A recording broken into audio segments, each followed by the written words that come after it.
Tervetuloa The Debaten pariin. Tänään meillä on edessämme todella kiehtova kysymys, joka liittyy Jeesuksen kärsimyskertomukseen. Tarkastelemme sitä, miten vanhan testamentin tekstejä, erityisesti Jesajan kirjaa ja psalmia 21, tulisi lukea osana pääsiäisen tapahtumia. Juuri näin. Ja meidän aineistomme, joka pohjautuu Mari-Noel Tabutin raamattukommentaareihin, pakottaa meidät miettimään tätä. Kun me luemme näitä satoja vuosia vanhempia tekstejä, onko niiden todellinen merkitys siinä, mitä ne tarkoittivat alun perin, vaikkapa Israelin kansalle Babylonin pakkosiirtolaisuudessa, vai löytyykö niiden syvin olemus vasta myöhemmästä kristillisestä tulkinnasta, joka näkee ne suorina ennustuksena Jeesuksesta? Aivan. Se kysymys, joka tästä nousee, on melkein kuin salapoliisityötä. Eli katsommeko me tätä rikospaikkaa, siis tässä tapauksessa vanhan testamentin tekstiä, sellaisena kuin se oli alun perin, vai käytämmekö me jälkikäteen saatuja todisteita, kuten evankeliumeja, tulkitaksemme sitä, mitä siellä oikeastaan tapahtui? Ja tässä meidän näkemyksemme eroavat. Mä edustan sitä kantaa, että nämä tekstit, kaikessa historiallisessa syvyydessäänkin, saavat sen lopullisen ja täyden merkityksensä vasta Kristuksen kärsimyksen, kuoleman ja ylösnousemuksen valossa. Ne ovat niin kuin osa suurempaa jumalallista kertomusta. Ja mä taas lähtisin siitä, että meidän on aivan pakko ymmärtää se alkuperäinen historiallinen tarkoitus, jotta me emme syyllistyisi anakronismiin, eli ettemme lukisi myöhempiä kristillisiä ajatuksia tekstiin, joka kirjoitettiin satoja vuosia aiemmin aivan toisessa tilanteessa. Se on mielestäni se avain kaikkeen. Hyvä on. Aloitetaan tästä. Vaikka on selvää, että vanhan testamentin kirjoittajat puhuvat omalle ajalleen, on mahdotonta sivuttaa sitä, miten profeetallisia heidän sanansa ovat. Otetaan vaikka Jesajan kuvaus kärsivästä palvelijasta. Se on niin kylmäävän tarkka kuvaus Kristuksen kärsimyksestä, että sattuma tuntuu täysin riittämättömältä selitykseltä. Jesaja kirjoittaa: "Annoin selkäni lyötäväksi ja poskieni parran repijöille. En peittänyt kasvojani pilkalta ja syljeltä." Tämä on kuin suoraan silminnäkijän kuvaus Jeesuksen kohtelusta. Eikä tämä ole ainoa kohta. Psalmi 21 kuvaa ristiinnaulistamisen yksityiskohtia, kuten käsien ja jalkojen lävistämistä ja vaatteiden jakamista arvalla. Ja kun Paavali sitten kirjoittaa filippiläiskirjeessä Kristuksen ottaneen palvelijan muodon, hän sitoo kaiken tämän yhteen. Evankelistat, erityisesti Matteus, alleviivaavat tätä jatkuvasti toistamalla, miten kirjoitukset täyttyvät, aina Juudaksen kavalluksen hintaa 30 hopearahaa myöten. Joo, mä ymmärrän täysin tuon tulkinnan. Se on klassinen ja se on voimakas. Mutta minua häiritsee siinä se, että se tuntuu hyppäävän sen yli, mitä teksti merkitsee niille alkuperäisille kuulijoilleen. Mennään hetkeksi sinne 6. vuosisadalle ennen Kristusta Babyloniin. Kuten Tavut-aineistossamme toteaa, Jeesaja ei kirjoitanut Jeesuksesta, vaan Israelin kansasta. Se kansa oli se Jumalan palvelija, jota nöyryytettiin, lyötiin ja pilkattiin. Sen tehtävä oli pysyä uskollisena Jumalalleen vieraiden jumalien keskellä. Teksti oli siis tarkoitettu rohkaisemaan heitä kestämään. Se antoi heidän kärsimykselleen merkityksen. Ja kun me luemme sen vain ennustuksena Jeesuksesta, me tavallaan pyyhimme pois tämän kansan oman syvästi tuskallisen kokemuksen ja sen teologisen merkityksen. Kristillinen sovellus on myöhempi, toki rikas ja merkityksellinen, mutta se on toinen tulkintakerros, ei se alkuperäinen tarkoitus. Hyväksyn täysin Israelin kokemuksen arvon, mutta eikö olla mahdollista, että se kokemus itsessään oli profeetallinen, että Jumala muovasi kansansa historiaa tavalla, joka peilasi tulevaa lopullista palvelijaa? Mä myönnän, että alkuperäinen konteksti on Israel, mutta miten sinä painotat näitä uskomattoman tarkkoja yksityiskohtia? Jesajaa kuvaa palvelijan, joka on hiljaa syyttäjiensä edessä ja jonka hautapaikka on rikkaiden joukossa. Ovatko nämä mielestäsi vain sattumaa vai onko niillä jokin syvempi teologinen painoarvo, vaikka ne eivät olisikaan suoraa tietoista ennustusta? Ne ovat todella hätkähdyttäviä, myönnän sen, eikä kyse olekaan sattumasta, mutta samankaltaisuus ei automaattisesti merkitse samaistamista tai sitä, että alkuperäinen merkitys kumoutuisi. Ajatellaanpa varhaisia kristittyjä. He seisoivat täysin käsittämättömän asian edessä. Heidän messiaansa oli teloitettu häpeällisellä tavalla. Se oli skandaali. Heidän oli pakko löytää pyhistä kirjoituksestaan jokin tapa ymmärtää tämä. Ja Jesajan kärsivän palvelijan hahmo tarjosi heille täydellisen kuvan. Se oli heille tavallaan hermeneuttinen avain. Mitä tarkoitat hermeneuttisella avaimella? Se on eräänlainen, sanotaan linssi tai työkalu, jonka läpi he pystyvät katsomaan ja ymmärtämään jotain täysin käsittämätöntä. Että Messias saattoi kärsiä ja kuolla, ja että tällä kärsimyksellä oli pelastava tarkoitus. Jesajan teksti antoi heille sanat ja kuvat tähän. Se ei siis kumoa sitä, että teksti oli alun perin osoitettu Israelin kansalle, vaan se osoittaa, miten voimakas ja monikäyttöinen tuo kuva on. Alkuperäisen kontekstin kunnioittaminen antaa arvon Israelin historialle, eikä se mielestäni vähennä Jeesuksen merkitystä. Se vain asettaa asiat oikeisiin mittasuhteisiin. Mutta eikö se tee siitä vähän jälkikäteistä selittelyä, ikään kuin he olisivat etsineet mistä tahansa tekstistä jotain, mikä sopisi kuvaan. Näkemyksessä jumalallisesta johdatuksesta on se voima, että se näkee näiden yhteyksien olleen olemassa jo alusta alkaen tarkoituksella.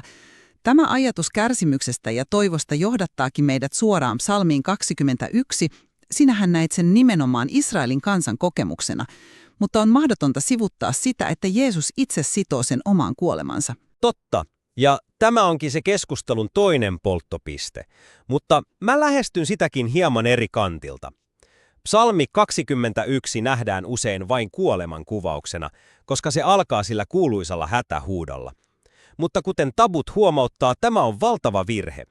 Se psalmi on pohjimmiltaan kiitosvirsi pelastumisesta. Se alkaa syvästä ahdingosta, mutta päättyy riemukkaaseen ylistykseen. Sinä vastasit minulle.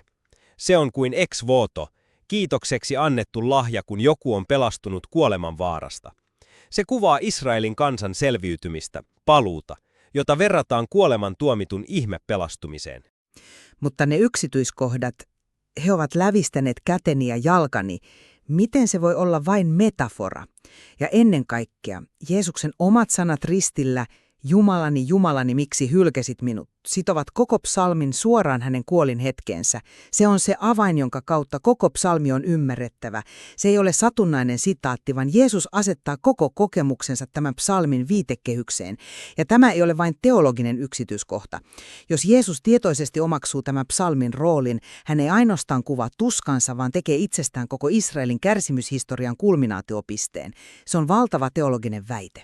Ja juuri tuo on se kohta, joka on minusta aivan kiehtova Tabutin analyysissä. Olet aivan oikeassa Jeesuksen sanojen tärkeydessä, mutta mitä jos niiden merkitys onkin juuri päinvastainen kuin yleensä ajatellaan? Juutalaisessa perinteessä ei ollut jakeiden numerointia. Kun haluttiin viitata psalmiin tai kirjoituksen kohtaan, lausuttiin sen alkusanat, joten kun Jeesus huutaa ristillä psalmin 21 alkusanat, hän ei ehkä ilmaisikaan pelkkää epätoivoa, hän saattaa viitata koko psalmiin siihen kaareen, joka liikkuu ahdingosta pelastukseen. Hän ei ehkä ilmaise hylättyksi tulemistaan, vaan syvintä mattamustaan siihen, että ahdingon jälkeen tulee vastaus ja voitto. Se, että psalmin aloituslauseen lausuminen ei tarkoittanutkaan epätoivoa, vaan päinvastoin uskoa koko psalmin pelastussanomaan, se käytää koko ristin tapahtuman päällälleen. Tuo on äärimmäisen kiehtova tapa lukea se, myönnän sen. Se antaa sille aivan uuden syvyyden, mutta se tuntuu silti jälkikäteiseltä tulkinnalta. Se raaka, inhimillinen tunne siinä huudossa ristillä tuntuu viittaavan suoremmin siihen psalmin kuvaamaan tuskaan kuin johonkin piilotettuun toivoon. Se on niin totaalinen kärsimyksen hetki. Ja tämä vie meidät siihen, miten evankelistat itse käsittelivät näitä yhteyksiä. Matteus on tässä avainasemassa. Juuri niin. Matteus on se, joka kaikkein voimakkaimmin alleviivaa näitä kirjoitusten täyttymyksiä. Aivan. Hänen evankeliuminsa on täynnä viittauksia profetioiden täyttymiseen. Ja mikä on erityisen merkittävää on se, miten hän korostaa nimenomaan pakanoiden roolia Jeesuksen todellisen aseman tunnustajina. Pilateksen vaimo, joka näkee unen, varoittaa miestään, älä sekaannu siihen vanhurskaaseen miehen. Roomalainen sadanpäämies ristin juurella, nähdessään kaiken, tunnustaa, totisesti tämä oli Jumalan poika. He ulkopuoliset näkevät sen, minkä uskonnolliset johtajat sokeudessaan kieltävät. Eikä tämä osoita, että Jeesuksen kärsimys on universaali tapahtuma, profetioiden täyttymys, joka murtaa vanhat etniset ja uskonnolliset rajat, aivan kuten oli ennustettu, Matteukselle tämä ei ole vain teologiaa, se on todistusaineistoa. En kiistä tapahtumien universaalien merkitystä kristillisessä teologiassa, mutta tässä on nähdäkseni kyse juuri Matteuksen teologisesta painotuksesta, ei niinkään objektiivisesta historian tallennuksesta modernissa mielessä. Meidän täytyy kysyä, millainen kirjoittaja Matteus oli. Oliko hän dokumentaristi vai teologi, joka rakensi huolellisesti kertomusta? Hänen evankeliuminsa sisältää monia episodeja, joita ei löydy muualta. Esimerkiksi Pilateksen käsienpesu, vartijoiden asettaminen haudalle tai Juudaksen katomus ja rahojen palautus. Nämä yksityiskohdat palvelivat hänen kerronnallista ja teologista tavoitettaan. Hetkinen, siis tarkoitatko, että Matteus ikään kuin tarkoituksella rakentaa tätä kontrastia? Juuri niin. Hän haluaa osoittaa uskonnollisten viranomaisten sokeuden ja syyllisyyden. Pilatus pesee kätensä, mutta vastuu jää heille. Ja tätä taustaa vasten pakanoiden tunnustus korostuu entistään. Se on loistavaa kerrontaa ja syvällistä teologiaa, mutta se on Matteuksen voimakas tulkinta tapahtumista. Se ei itsessään ole objektiivinen todiste siitä, että vanhan testamentin tekstit olisivat alun perin olleet luonteeltaan ennustavia tässä suorassa kirjallisessa mielessä. Se on hänen argumenttinsa, hänen teologiansa, joka on kirjoitettu tietylle yleisölle tiettyyn tarkoitukseen. Mutta sä asetat tässä vastakkain historian ja teologian. Miksi ne eivät voisi olla molempia? Suurta teologiaa, joka on juurtunut todellisiin tapahtumiin, jotka puolestaan täyttivät profeetiat. Sadanpäämiehen tunnustus ei ole välttämättä vain Matteuksen kirjallinen tehokeino, vaan se on koko tapahtuman käännekohta. Se hetki, jolloin maailma muuttuu ja Jumalan pelastussuunnitelma laajenee koskemaan kaikkia kansoja. Se on juuri sitä, mitä profeetat olivat hahmotteleet. En tarkoita, etteikö se voisi olla. Tarkoitan vain, että meidän on erotettava toisistaan tapahtuma ja sen myöhempi teologinen tulkinta. Matteus kirjoittaa ylösnousemuksen valossa. Hänen näkökulmansa on jo valmiiksi muovautunut sen uskon kautta, että Jeesus on ylösnoussut Herra. Se väistämättä värittää tapaa, jolla hän kertoo tarinan ja yhdistää sen vanhaan testamenttiin. Kun tässä on nyt kuunnellut molempia puolia, niin on aika selvää, ettei ole olemassa yhtä ainoa oikeaa tapaa lukea näitä tekstejä. Keskustelumme kuitenkin osoittaa, miten vanhan testamentin tekstit saavat uuden ja syvemmän ulottuvuuden, kun ne nähdään osana suurempaa pelastushistoriallista kertomusta, joka huipentuu Kristuksessa. Historiallinen konteksti on ehdottoman välttämätön lähtökohta, kuten olet painottanut, mutta se ei voi olla päätepiste. Nämä kirjoitukset ovat elävää sanaa, joka puhuu yli aikojen ja saa täyttymyksensä tavalla, jota alkuperäiset kirjoittajat eivät olisi voineet edes kuvitella. Ja minun näkökulmastani on samalla välttämättömäntä kunnioittaa näiden tekstien alkuperäistä maailmaa ja tarkoitusta. Historiallinen ymmärrys ei vähennä tekstien arvoa kristille. Päinvastoin, se rikastuttaa sitä antamalla sille syvyyttä ja kontekstia. Me vaarannamme sen, että muutamme Israelin kansan oman todellisen kokemuksen vain jonkinlaiseksi tulevien tapahtumien esinäytökseksi. Heidän uskonsa ja selviytymisensä pakkosiirtolaisuudessa on itsessään voimakas todistus, ja se ansaitsee olla ymmärrettyksi omana kokonaisuutensaan. Olemme siis yhtä mieltä siitä, että molemmat lukutavat avaavat tärkeitä näkökulmia. Kysymys siitä, miten menneisyyden sanat resonoivat ja saavat merkitystä nykyhetkessä ja uusissa yhteyksissä, on lopulta se kaikkein syvin kysymys. Juuri niin. Aineisto tarjoaa vahvoja perusteita molemmille näkökulmille, jättää lopullisen pohdinnan kuulijalle. Onko kyse ennustuksesta vai jälkikäteistulkinnasta? Ja voivatko molemmat olla omalla tavallaan totia? Se kysymys jää elämään.